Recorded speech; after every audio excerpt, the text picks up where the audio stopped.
We're in the business of saving lives. We spend millions of dollars to place stations, to place trucks, to place manpower, to get training, and if we're not called out to use that, it's all in vain. This cannot happen again. Tonight, a KSL exclusive. We have uncovered that medical crews were delayed in responding to an avalanche in American Fork Canyon. And that delay may have changed the outcome of a young woman's life. BYU student Ashley Cox died almost 3 weeks ago after being buried alive in an avalanche while snowshoeing. Well, tonight, News Special Shara Park has discovered something went wrong with her rescue. Shara? Well, Mike, the Lone Peak Fire District's Cedar Hill Station sits right behind me here. It's about 90 seconds from the base of American Fork Canyon, and it's this crew that works here that is supposed to be dispatched when there's a medical emergency in the canyon. Well, on the evening that Ashley Cox was buried alive, that call came too late. 911, what's the address of your emergency? It's Kibble Creek Reservoir. There's an avalanche. We've lost someone there. On February 8th at about 5:28 p.m., 21-year-old Ashley Cox was snowshoeing with 5 friends when she was swept into a creek and buried by an avalanche. While friends and strangers worked to find her, a man sledding nearby drove down the canyon for cell service to call 911. She said, "We lost a friend. We had an avalanche just come down on her. We can't find her." That call was answered by the Utah Valley Dispatch Special Service District at 5:40 p.m., 12 minutes after the slide. Through a public records request, KSL learned 3 deputies from the Utah County Sheriff's Office were immediately sent to the scene.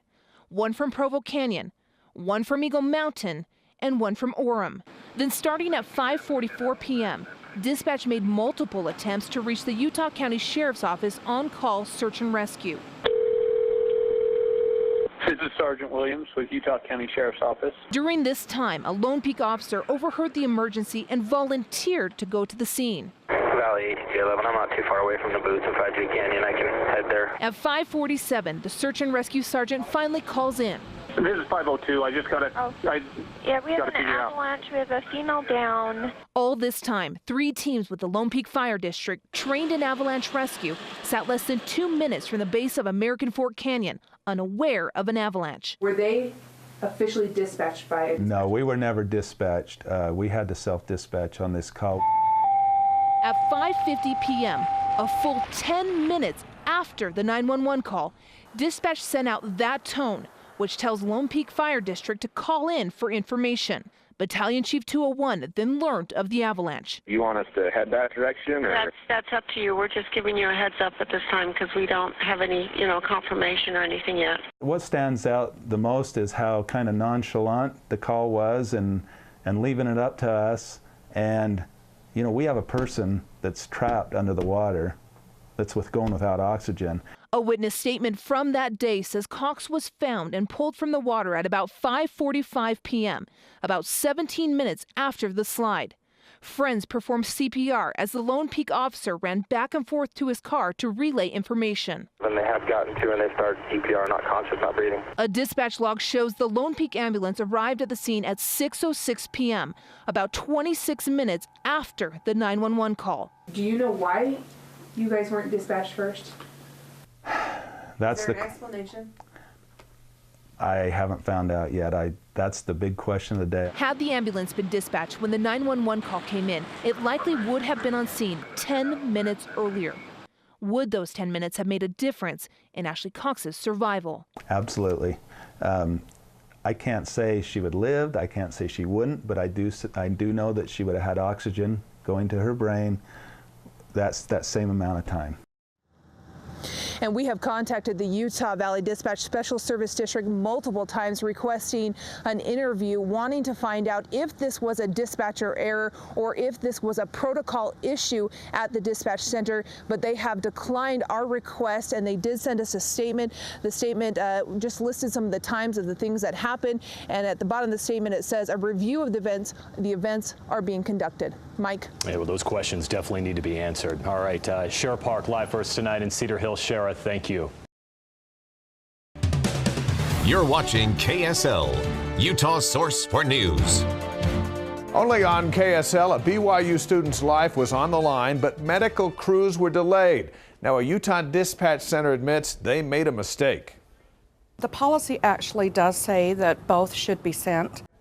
We first told you about the dispatch delay in sending paramedics to Ashley Cox, who was buried in an avalanche in American Fork Canyon a few weeks ago. Tonight, news specialist Shara Park has answers as to what went wrong and shows us how uncovering this story will change emergency response for everyone in Utah County. Right now, Tibble Fork Reservoir looks like this. Beautiful, serene. But on the evening of February 8th, a small avalanche created a nightmare for a group of BYU students. 911, what's the address of your emergency? It's Tibble Creek Reservoir. There's an avalanche. We've lost someone there. Can someone ask her? That 911 call went to Utah Valley Dispatch Special Service District. At the time, a dispatcher entered a code for a search and rescue, which prompted her to notify law enforcement, but not medical crews. It wasn't until 10 minutes later that paramedics at the bottom of the canyon, trained in avalanche rescue, learned of the emergency. You want us to head that direction? Or? That's up to you. We're just giving you a heads up at this time. So in this case, the dispatcher would have been required to manually create a call, and that did not happen at the same time as the initial call being created. That mistake and code kept Lone Peak paramedics from being on scene as 21-year-old Ashley Cox was pulled from this creek.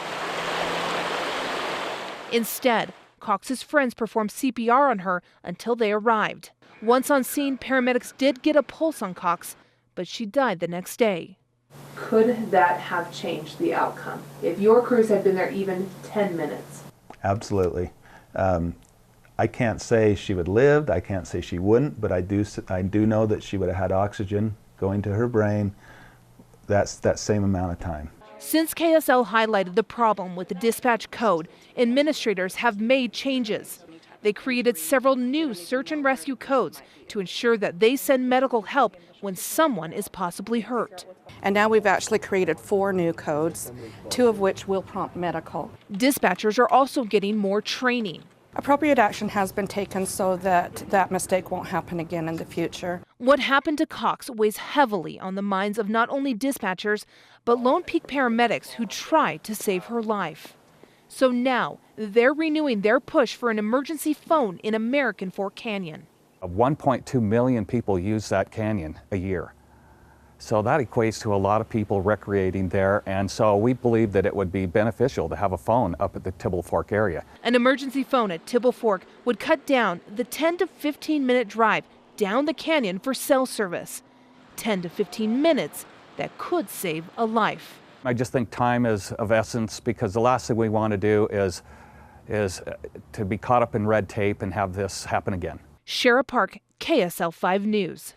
The Lone Peak Fire District has set up an account at Bank of American Fork in the name of Ashley Cox for those who want to donate towards an emergency phone in American Fork Canyon. They want to raise $5,000, then submit a proposal to the U.S. Forest Service, who told KSL Today that they're open and willing to discuss the idea.